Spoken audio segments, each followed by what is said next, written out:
السلام علیکم۔ میں نے آپ کو پہلے حضرت ابراہیم علیہ السلام کے بارے میں بتایا ہے نا، تو کہ یعنی انہوں نے کہا کہ ان کو کافروں کے بارے میں کہ مجھے کوئی تدبیر کرنی چاہیے نا، کہ وہ جو بتوں کی پوجا کرتے تھے اور رائے حق پہ نہیں آتے تھے، تو اس سے آگے آپ کو بتاتی ہوں تھوڑا سا۔ بسم اللہ الرحمن الرحیم۔ لہٰذا آپ نے ایک تدبیر سوچی اور اس پر عمل کرنے کا پختہ عزم فرما لیا کہ اب ان بتوں کے ساتھ کوئی خفیہ چال ضرور چلنی پڑے گی اور انہیں لاجواب کرنا ہی ہوگا۔ اس نے اتفاق سے جلدی ان کا ایک قومی میلہ پیش آ گیا، وہ سب اس تہوار میں شرکت کے لیے جانے لگے۔ تو کچھ لوگوں نے حضرت ابراہیم علیہ السلام سے بھی کہا کہ تم بھی اس میلے میں شرکت کر کے اس کی رونق دیکھو، تو آپ نے اس میں شرکت سے انکار فرما دیا اور ارشاد فرمایا میں بیمار ہوں اور تمہیں میلے سوچ رہے ہیں۔ اور یہ بات انہوں نے ستاروں کی طرف دیکھ کر کہی تھی، کیونکہ ان کی تاثیر کے وہ لوگ قائل تھے اور وہ سمجھے کہ شاید ستاروں کے حساب سے ابراہیم میلے میں جانے سے انکار کر رہے ہیں۔ لہٰذا بغیر کسی مزید اصرار کے وہ حضرت ابراہیم علیہ السلام کو چھوڑ کر اپنا تہوار منانے چلے گئے، اور وہاں جا کر سب لوگ، کیا بادشاہ، کیا کہان، کیا مذہبی پیشوا، سب اس میلے میں اپنی سرمستیوں میں مگن ہو گئے اور شراب و کباب کے نشے میں ڈوب گئے۔ اب حضرت ابراہیم علیہ السلام کو موقع ہاتھ آ گیا کہ اپنے ارادے کو عملی جامہ پہنایا جائے اور ان کے بتوں کی بری درگت بنائی جائے۔ وہاں سے چل کر سب سے بڑے دیوتا کے مندر میں پہنچے تو انہوں نے دیکھا کہ بتوں کے سامنے قسم قسم کے مزیدار کھانے چنے ہوئے ہیں، پھلوں کی تشتریاں رکھی ہیں۔ حضرت ابراہیم علیہ السلام نے تنزیاً ان بتوں سے خطاب فرمایا، تمہیں کیا ہو گیا، کھاتے کیوں نہیں؟ اور تمہیں کیا ہو گیا، تم بولتے کیوں نہیں؟ پھر انہیں دائیں ہاتھ سے مارنے لگے۔ ایک اور آیت مبارکہ میں آیا ہے کہ مار مار کر ان کے ٹکڑے اڑا دیے، لیکن بڑے بت کو چھوڑ دیا تاکہ ان کا دھیان اس کی طرف جائے۔ نجار مصری کے اپنی عربی کتاب میں اس واقعے کی منظر کشی کرتے ہوئے لکھا ہے، جب سارا شہر باشندوں سے خالی ہو گیا اور ان کا عبادت خانہ بھی لوگوں سے خالی ہو گیا اور سب لوگ میلے کے ہنگاموں میں کھو گئے اور عام لوگوں کے علاوہ بھی کوئی کہن اور مذہبی پیشوا مندر میں موجود نہ رہا، اور اب اکیلے حضرت ابراہیم علیہ السلام ہی وہاں رہ گئے، جنہوں نے میدان خالی دے کر اپنا کام شروع کر دیا۔ اور وہ تو اسی وقت کے انتظار میں تھے کہ اب انہیں دیکھنے والا اور اپنے کام سے روکنے والا کوئی نہیں تھا۔ تو آپ بت خانے میں آئے اور اسے سنسان پایا، مورتیوں سے لبالب بھرا ہوا تھا اور ہر طرف بت ہی بت پھیلے ہوئے تھے، اور طرح طرح کے کھانے ان مورتیوں کے قدموں میں ڈھیر تھے، پھلوں مٹھائیوں کے انبار لگے ہوئے تھے۔ تو حضرت ابراہیم علیہ السلام آگے بڑھے اور بتوں کے قریب جا کر نہایت روبدار آواز سے انہیں مخاطب کیا، مطلب حقارت سے نا، کہ جب کسی کی طرف سے کوئی آواز نہ آئی، یعنی انہیں کسی نے جواب نہ دیا، سارے بت تھے، تو آپ نے پھر ان سے مخاطب ہو کر فرمایا، تمہیں کیا ہو گیا ہے، تم بولتے کیوں نہیں؟ بھلا یہ پتھر کہاں بول سکتے تھے، اور دیواروں کے ساتھ نصب کی ہوئی لکڑی کی مورتیاں کہاں بول سکتی تھی؟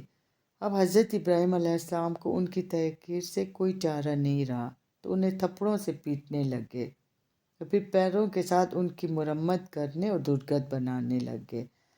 ان کے ٹکڑے ٹکڑے کر دیے۔ اس وقت آپ نہایت جوش میں آ گئے، اور یہ سب غصہ اللہ تعالیٰ کی رضا جوئی کے لیے تھا، لہٰذا آپ نے کلہاڑا ہاتھ میں تھام لیا اور ان بتوں میں سے کسی کا سر اڑایا، کسی کا بازو غائب کر دیا، کسی کی ٹانگ توڑی، کسی کو لنگڑا کر دیا، گویا بت خانے کی اینٹ سے اینٹ بچا دی۔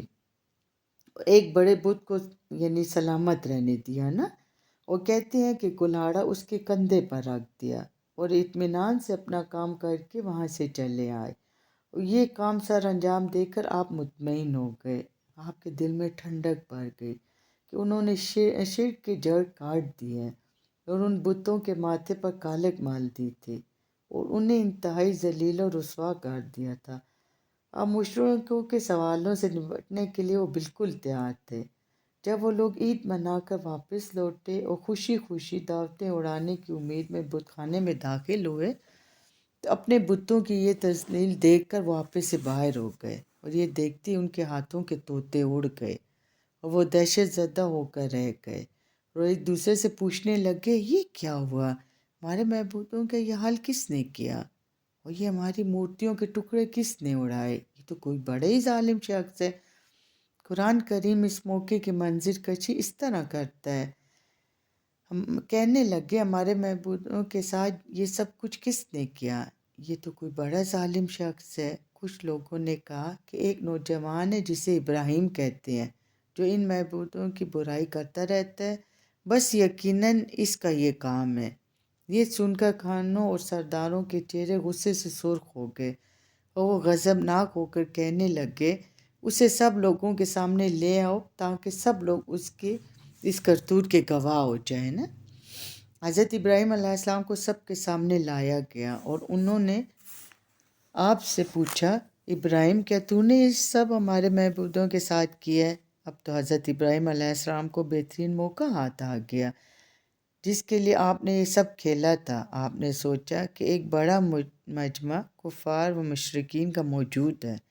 انہوں نے اپنے دیوتاؤں کا حشر بھی دیکھ لیا ہے، اور اب ان کے کہانوں اور مذہبی پیشواؤں کے سامنے ان کے باطل عقیدے پر چوٹ لگانے کا وقت ہے۔ دیکھو میں بڑے دیوتا کی طرف رخ کرتا ہوں تو جواب دیتے ہوئے اس کی حقیقت کھل جائے گی۔ اس سے حضرت ابراہیم علیہ السلام نے انہیں جواب میں فرمایا بلکہ ان کے اس بڑے نے کیا ان سے کہا نا کہ یعنی اس سے پوچھ لو اگر یہ بول سکتے ہیں، کیونکہ ایک بت کو انہوں نے چھوڑ دیا تھا نا سلامت، اسے نہیں توڑا تھا۔ ان کے پاس اس کا کیا جواب تھا سوائے ندامت و شرمندگی کے؟ وہ تو ذلیل و رسوا ہو کر رہ گئے تھے اور انہیں کوئی جواب نہیں سوچ رہا تھا۔ انہوں نے وہ منظر دیکھ لیا تھا جس کے لیے وہ تیار نہیں تھے۔ آخر سب نے اپنے دل میں یہ اقرار کیا کہ ظالم ابراہیم نہیں ہم ہیں، اور ہم ہی غلط راستے پر چل رہے ہیں جس کے ہمارے پاس کوئی دلیل نہیں ہے، اور یہ کہ یہ بت بے جان مورتیاں ہیں، یہ کچھ نہیں کر سکتے۔ یہاں تک تو یہ ہو گیا بتوں کا نا۔ تو اس کے بعد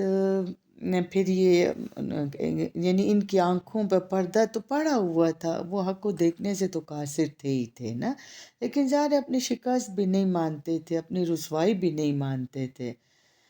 تو لہٰذا وہ انصاف کو چھوڑ کر طاقت پر انحصار مطلب وہ کرتے تھے، اور اس وقت بھی انہوں نے یہی کیا۔ وہ لڑنے مرنے پر تیار ہو گئے اور اپنی شکست کو چھپانے لگے اور کہنے لگے اسے جلا کر راکھ کر دو اور اپنے معبودوں کا ساتھ دو اگر کچھ کر سکتے ہو تو۔ یہ آپس میں یہ بات چیت کر رہے ہیں نا۔ لہٰذا انہوں نے حضرت ابراہیم علیہ السلام کو آگ میں جلا کر سزا دینے کا پختہ ارادہ کر لیا، اور ان کا قصور کیا تھا حضرت ابراہیم علیہ السلام کا؟ یہی کہ آپ کہتے تھے میرا پروردگار اللہ ہے، اور آپ کا جرم صرف یہ تھا کہ آپ ان کے جھوٹے دیوتاؤں کی خرابیاں انہیں بتاتے تھے